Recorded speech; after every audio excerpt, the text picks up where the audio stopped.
நான் டிராபிக் ராமசாமி 1934ஆம் ஆண்டு ஏப்ரல் 1ஆம் தேதி செய்யாறில் பிறந்தேன். என்னுடைய இயற்பெயர் KR ராமசாமி என்றாலும் சில இடங்களில் சம்பத் என்றும் அழைப்பார்கள்.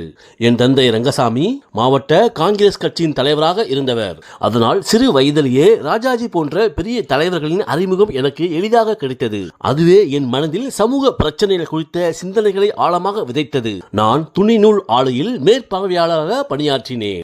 கல்லூரி படிப்பை முடித்துவிட்டு ஊர்காவல் படையிலும் சேர்ந்தேன். சென்னை பாரிமுனை பகுதியில் போக்குவரத்து நெரிசலை குறைப்பதற்காக காவல்துறைக்கு துணையாக நின்று நான் போக்குவரத்து பணியில் தீவிரமாக செயல்பட்டேன். என் முயற்சியை கண்ட மக்கள் என்னை டிராபிக் ராமசாமி என்று அன்போடு அழைத்தார்கள். இந்த பெயர்தான் என் அடையாளமாக மாறியது. என்னுடைய பொதுநல வழக்குகளாலும் நேர்மையான போராட்டங்களாலும் 7 முறை கைது செய்யப்பட்டதோடு என் மீது பல தாக்குதல்கள் நடந்தன. குறிப்பாக 2002ஆம் ஆண்டு நடந்த ஒரு கொலைவெறி தாக்குதலில் என்னுடைய வலதுகண் பார்வையை இழந்தேன். ஆனாலும் என் சமூக பணியை ஒருபோதும் விட்டுக் கொடுக்கவில்லை. ஒட்டுமொத்த பொது சமூகத்திற்கும் ஆபத்தை விளைவிக்கும் மிக தீவிரமான போக்குவரத்து விதி மீறல்கள் பற்றி டிராபிக் ராமசாமியை நான் உங்களுடன் பேச வந்திருக்கிறேன். வாகனம் ஓட்டும் போது ஓட்டுநரின் கவனம் சாலையில், வேக கட்டுப்பாட்டில், மற்ற வாகனங்களில், பாதசாரிகள் மீது இருக்க வேண்டும். கைபேசியில் பேசும்போது அல்லது குறுஞ்செய்தி அனுப்பும் போது ஓட்டுநரின் முழு கவனமும் தொலைபேசி உரையாடலில் திசை திரும்புகிறது. சாலையில் திடீரென வரும் தடைகள், மற்ற வாகனங்களின் சிக்னல்கள் அல்லது பாதசாரிகளின் அசைவுகளை கவனிக்க முடியாமல் போகிறது. ஒரு வினாடி தாமதமானாலும் அது பெரிய விபத்திற்கு வழிவகுக்கும்.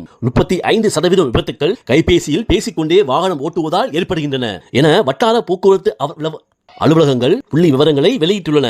கவனக்குறைவால் ஏற்படும் விபத்துக்கள் வாகனத்தை ஓட்டியவருக்கு மட்டுமல்லாமல் சாலையில் செல்லும் அப்பாவி பொதுமக்கள் மற்றும் பாதசாரிகளின் உயிரையும் பறிக்கிறது. உயிர் தப்பினாலும் உடல் உறுப்புகளை இழத்தல், பலத்த காயங்கள், நிரந்தர ஊனம் போன்ற மோசமான பின்விளைவுகளை ஏற்படுத்துகின்றன. விபத்தில் சிக்குபவர்கள் அவர்களின் குடும்பத்துக்கு தீராத மனவேதனையும் பொருளாதார சுமையும் ஏற்படுத்துகின்றனர். மேலும் தொலைபேசியில் பேசிக்கொண்டே வாகனம் ஓட்டுவதால் பின்னால் வரும் வாகனங்களுக்கும் தடை ஏற்பட்டு தேவையற்ற போக்குவரத்து நெரிசல் உண்டாகிறது. போக்குவரத்து சிக்னலில் பச்சை விளக்கு எரிந்த பிறகும் கைபேசி பேச்சில் மூழ்கி வாகனத்தை நகர்த்தாமல் இருப்பது மற்ற வாகன ஓட்டிகளுக்கு எரிச்சலையும் கால விரயத்தையும் ஏற்படுத்துகிறது. மோட்டார் வாகன சட்டப்படி வாகனம் ஓட்டும் போது கைபேசியை பயன்படுத்துவது சட்டப்படி குற்றமாகும். இந்த குற்றத்திற்காக முதல் முறை அபராதம் விதிக்கும் போது 5000 ரூபாயும், அதே தவிர 2வது முறை செய்யும் போது 10,000 ரூபாய் என அபராதங்கள் அதிகரித்துக் கொண்டே போகும். மீண்டும் மீண்டும் விதிகளை மீறும் போது ஓட்டுநர் உரிமத்தை ரத்து செய்யும் நிலையும் ஏற்படுகிறது. ஒருவர் தொலைபேசியில் பேசிக்கொண்டே வாகனம் ஓட்டுகிறார் என்றால் அவர் தன்னை மட்டுமல்லாமல் பொது சமூகத்தின் பாதுகாப்பையும் புறக்கணிக்கிறார்.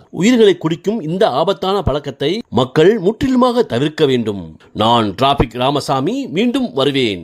மக்களின் நலனிற்காகவும் நியாயத்திற்காகவும் என் குரல் ஒலித்துக் கொண்டே இருக்கும்.